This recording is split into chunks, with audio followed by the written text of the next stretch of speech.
Kasat Reskrim Polres Metro Bekasi Kompol Onkoseno mengatakan, pihaknya telah menangkap pembunuh aktor Sandi Permana. Ia sudah ditangkap, ujar Onkoseno saat dikonfirmasi, Rabu, 15 Januari 2025. Kendati demikian, Onkoseno belum menyampaikan lebih lanjut terkait penangkapan ini. Pelaku dalam perjalanan ke Polda ditangkap bersama gabungan Resmob Polda Metro Jaya, kata Onkoseno. Diberitakan sebelumnya, Sandi ditemukan bersimbah darah di Jalan Cibarusah, Kabupaten Bekasi, Minggu, 12 Januari 2025, pagi.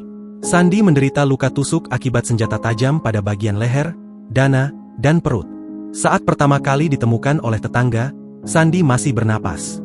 Pemeran serial Mak Lampir itu sempat pingsan lalu dilarikan ke rumah sakit.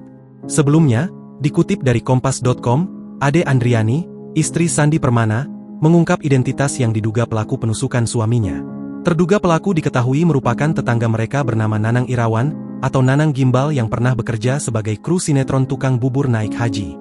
Menurut Ade, terduga pelaku memiliki hubungan yang cukup dekat dengan Sandi karena mereka pernah bekerja di dunia hiburan yang sama.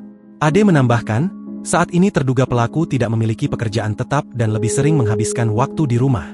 Ade mengatakan, terduga pelaku tinggal tak jauh dari rumah Sandi.